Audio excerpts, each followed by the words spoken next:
사건과 일화를 따라 걷는 중국사 산책 출발하겠습니다. 이번 편에서는 서진왕조의 이대 황제로서 백치왕제로 유명했던 해제 사마충과 추녀왕후 가난풍에 얽힌 일화를 따라 걸어보겠습니다. 이야기 시작하겠습니다. 전편에서도 그 과정을 돌아보았지만 사마씨가 조씨의 위나라를 몰아내고 서진왕조를 성립하는 과정은 크게 어렵지 않았습니다. 사마에, 즉 사마중달이 꾀병을 부려 정적인 조상을 속인 후 고평릉의 사변을 성공시켜 정권을 획득한 사마씨 일족은 조위, 즉 조씨의 위나라 3대 황제 조방과 4대 황제 조모를 멋대로 폐위한 바 있었습니다. 그러다가 사마중달이 죽고 조위의 마지막 황제인 원제 조안의 밑에서 사마씨의 수장인 대장군 사마소가 승상에서 진궁을 거쳐 진왕으로 승작되자 그 아들 사마염은 왕세자가 되었습니다. 사마소가 황위에 오를 기회는 많았으나 그는 주공과 조조의 선례를 따른다며 황좌에 오르지는 않았습니다. 265년 사마소가 죽자 진왕을 승계한 사마염은 마침내 이름만 황제였던 조안을 겁박하여 선위를 요구했지요. 겁에 질린 조안이 황제에서 물러나자 사마염은 그를 진류왕으로 봉하여 내친 후 국호를 진으로 바꾸어 황좌에 올랐으니 그가 바로 무제였습니다. 역사적으로는 훗날 사마예가 남쪽에 세운 피난 정권 동진과 구별하기 위하여 사마염이 세운 진나라를 서진이라 부릅니다. 280년 서진의 명장 두예와 왕준의 분투로 손호가 다스리고 있던 오나라를 멸망시키면서 영웅이 명멸하던 60년 삼국시대는 드디어 막을 내리지요. 삼국을 통일한 무제 사마염은 즉위 초기에는 성군이 되고자 노력하면서 검소한 생활로 솔선수범하려고 노력하였으나 말년에는 자신은 물론 측근의 부패를 방치하여 서진은 너무나도 빨리 몰락의 길을 걷게 되었습니다. 그리고 무제 사마염의 뒤를 이은 해제 사마충의 정실부이며 가충의 딸인 가난풍이 정권을 잡고 전횡을 일삼아 팔왕의 난을 싹 틔우는 등 서진왕조의 몰락은 가속화되었습니다. 해제 사마충의 정실부인이자 황후인 가난풍의 아버지 가충은 무제 사마염의 아버지인 사마소의 최측근이었습니다. 고평릉의 사변 이후 허수아비 황제로 옹립된 위주 조모가 측근을 동원하여 사마소를 제거하려 하자 가충이 이들을 제압하는 공을 세웠지요. 진압 과정에서 가충의 부하 성제가 위주 조모를 칼로 찔러 죽였는데 사마소는 비난이 두려워 자신의 신복인 가충 대신에 가충의 부하 성제를 목베는 연기를 한 바 있었습니다. 한편 무제 사마염은 황태자 사마충이 너무 멍청했기 때문에 한때는 자신의 동생 사마유에게 양해할 것을 고려하였으나 사마유가 무제보다 먼저 죽어 그럴 수가 없었습니다. 사마유의 죽음도 석연치 않은 점이 있었지요. 그래서 사마유의 아들 사마경이 아버지의 죽음이 음모에 의한 사망이라고 주장하여 이사가 주살당하는 소동이 있었습니다. 만일 음모였다면 황제의 자리를 빼앗길 위기에 처한 태자 사마충의 비인 가난풍의 지시였겠지요. 아무튼 이 사건은 후에 광풍처럼 서진왕조에게 몰아닥치는 팔왕의 난의 전주곡이었습니다. 무제 사마염은 마침내 오나라를 평정하여 천하통일의 꿈을 이루었으나 장래의 일을 생각하면 골치가 아팠습니다. 백치에 가까운 황태자의 장래와 서진 왕조의 안위가 걱정되었던 것입니다. 어느 날 무제는 능운대에서 성대한 잔치를 벌여 군신들과 더불어 술을 마시고 흠뻑 취해 있었습니다. 이때 자리에 앉아 취한 척하고 있던 69개를 넘은 노신 위관이 옥좌 옆으로 다가왔지요. 사실 위관은 취한 것이 아니었습니다. 그런 위관이 갑자기 무릎을 꿇고 손을 뻗쳐 옥좌를 어루만지며 혼잣말로 이 자리가 너무 과분하구나라고 중얼거렸습니다. 백치 황태자 사마충이 옥좌에 앉기에는 너무 모자란다는 뜻을 표현한 것이었지요. 무제는 위관이 의미하는 바를 선뜻 알아차리고서도 짐짓 모르는 척했습니다. 그래서 우국충정의 노신, 위관도 더는 말하지 못하고 물러나는 수밖에 없었습니다. 잔치가 파한 후에도 줄곧 무제의 기분은 우울하기만 했습니다. 그래서 무제는 태자 사마충의 실력을 시험해 볼 생각으로 대소 신료들을 불러서 몇 개의 문제를 출제하도록 하였습니다. 그리곤 이를 밀봉하여 태자에게 보내 답안을 작성하도록 하였지요. 물론 태자의 실력으로는 도저히 손을 댈 수조차 없는 문제였습니다. 태자의 비, 가난풍도 당황하였지요. 가난풍은 황제와 대신들이 태자의 패립을 논의하고 있다는 사실을 아버지 가충으로부터 들어 익히 알고 있었습니다. 가난풍은 여기서 수완을 발휘했지요. 그녀는 시험 문제를 가져온 관리를 매수하여 시험 문제의 답을 알아냈고 그 답을 의심받지 않을 만큼만 베껴서 답안을 작성하였습니다. 무제는 이 답안을 보자 매우 만족해했지요. 이 답안을 본 위관 또한 깜짝 놀랐습니다. 결국 황태자비 가난풍의 수완 덕분으로 어리석은 황태자 사마충의 자리는 요지부동으로 굳어버렸던 것입니다. 진서에 따르면 사마충은 가충의 딸인 가난풍과 그가 14세일 때 결혼했다고 합니다. 가난풍은 얼굴은 못생긴 데다 키가 작고 거기에다 피부색까지 검었는데 마음씨조차도 사납고 질투심이 강했으며 권모술수에 능한 대단한 여성이었던 모양입니다. 그녀가 황태자비로 간택된 데는 그녀의 아버지 가충이 사마소의 반위 쿠데타의 행동대장이었음은 물론 오나라를 토멸한 공이 있었기 때문이었는데 거기에다 뇌물공세까지 폈다는 소문이 돌았다고 합니다. 원래 사마충의 아버지 무제 사마염은 태자비로 외모와 성격을 보고 위관의 딸을 낙점한 바 있었습니다. 하지만 가충이 사마충의 생모인 양염에게 자신의 딸을 태자비로 삼아달라고 뇌물로 공작을 해서 황후 양염이 사마염에게 가난풍을 적극적으로 추천했다는 것이지요. 또 황제 사마염은 황후 양염과 신하들의 의견도 있었지만 당시 위관이 명망과 세력을 갖춘 상황에서 강력한 외척으로 성장할 것을 우려해 외모가 추하고 평판이 나쁜 가충의 딸을 태자비로 삼기로 결정한 것이라는 견해도 설득력이 있다고 하겠습니다. 태자 사마충은 자녀가 매우 적었는데 이는 태자비 가난풍의 전행 때문이었지요. 가난풍은 태자비가 된 직후부터 투기로 여러 사람을 죽였고 심지어 사마충의 아이를 임신한 여성에게 창을 던져 사산시킨 일까지 벌어졌다고 합니다. 이에 아버지 사마염이 분노해 며느리 가난풍을 폐비시키려고 했다가 신하들의 만류로 폐비를 포기했던 일도 있었으며 사마충을 황태자의 자리에서 내칠 생각까지 하였다고 하지요. 그러던 중 사마충이 후궁으로부터 장남인 사마율을 얻었는데 사마율이 자라면서 총명한 모습을 보이자 아버지 사마염은 손자 사마율을 믿고 사마충을 후계자로 남겨둔 것이었습니다. 백치왕제 해제 사마충은 아들 사마율의 덕을 본 셈이었지요. 290년 4월 무제가 55세의 나이로 죽었습니다. 무제는 죽음에 임하여 후사를 황후 양씨의 아버지 양준과 황족의 원로인 사마양 두 사람에게 맡기고자 이 두 사람을 불러들였지요.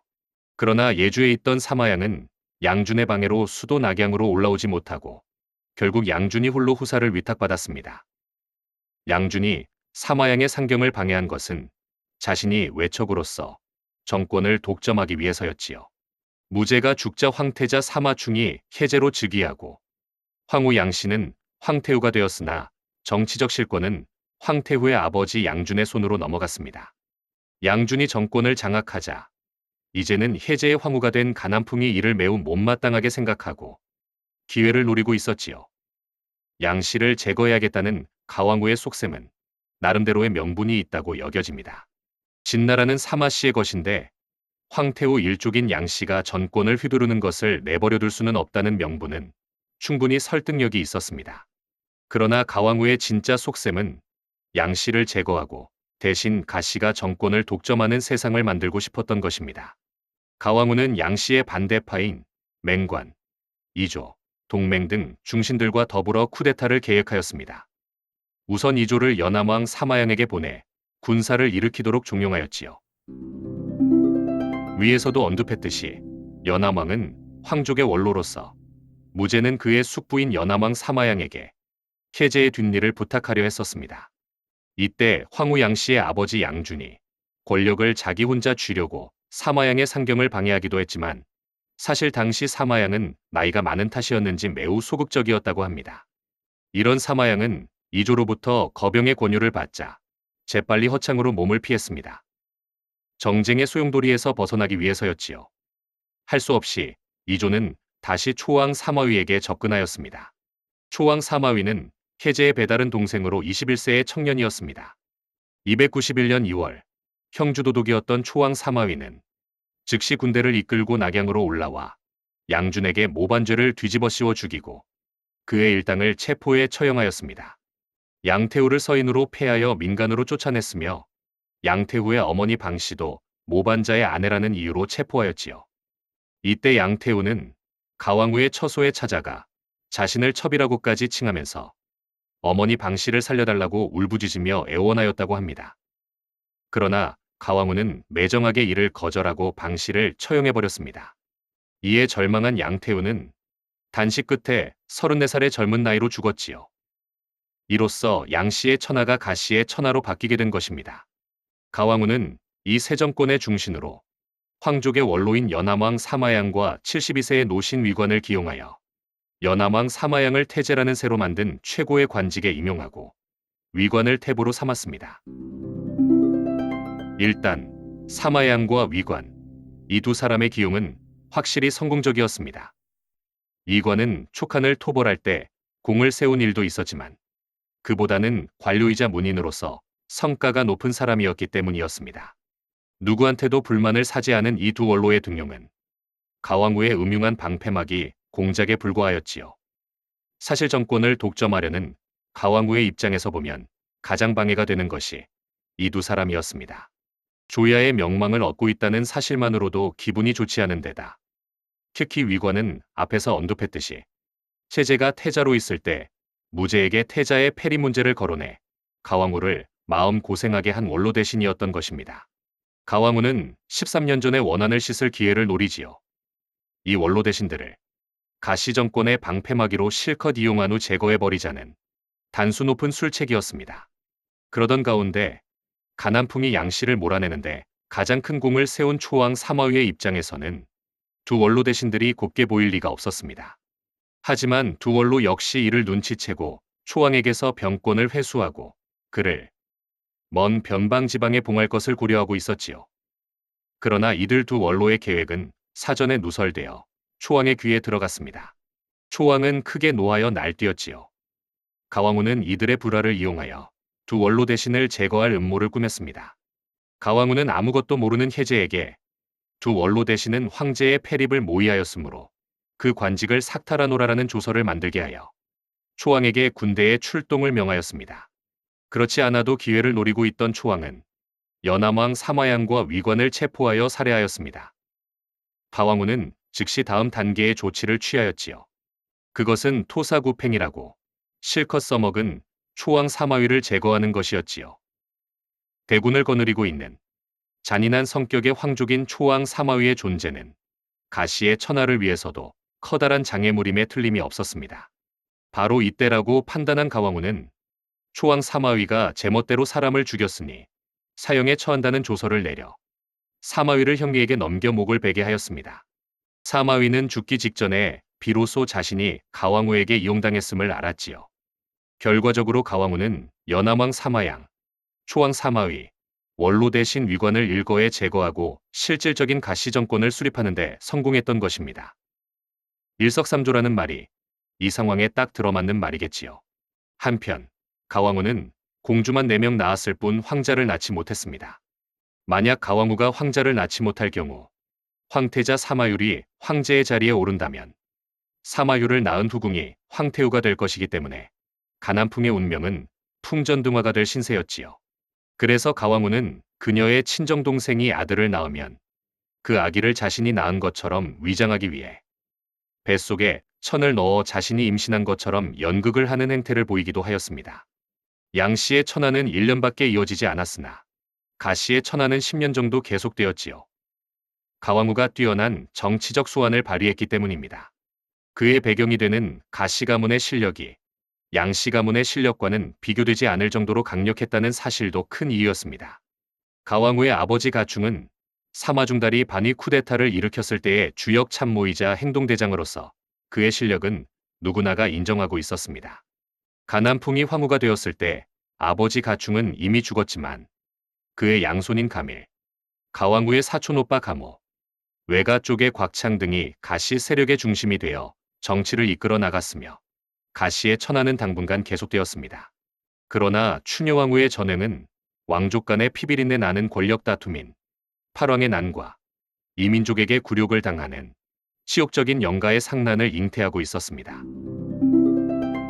진서 후비전에는 가난풍이 음란한 여성으로 묘사되어 있습니다. 그녀는 태일령 정거와 정을 통하는 것도 모자라 시중에 잘생긴 소년을 궁중으로 데려와 정을 통한 다음 그들을 살해했다는 것입니다. 간혹 매력이 있고 마음에 썩 드는 소년이 있으면 가왕후는 그를 죽이지 않고 값비싼 선물까지 주어 돌려보냈다는 것이지요. 이렇게 가난풍으로부터 값비싼 선물을 받은 한 소년이 그 물건을 시장에서 팔려다가 수상하게 여긴 토졸에게 잡히는 일이 일어납니다. 토졸은 소년이 이 물건을 훔친 것으로 생각해 심하게 고문을 했다고 하지요. 심한 고문 끝에 마침내 그 소년이 모든 것을 실토하여 가왕후와의 관계가 드러나자 고문이 중단되었다는 사례까지 진서 후비전에는 세세히 기록되어 있습니다. 지금까지 서진왕조의 2대 왕제로서 백치왕제로 유명했던 해제 사마충과 추녀왕후 가난풍에 얽힌 일화를 따라 걸었습니다. 이야기 마치겠습니다.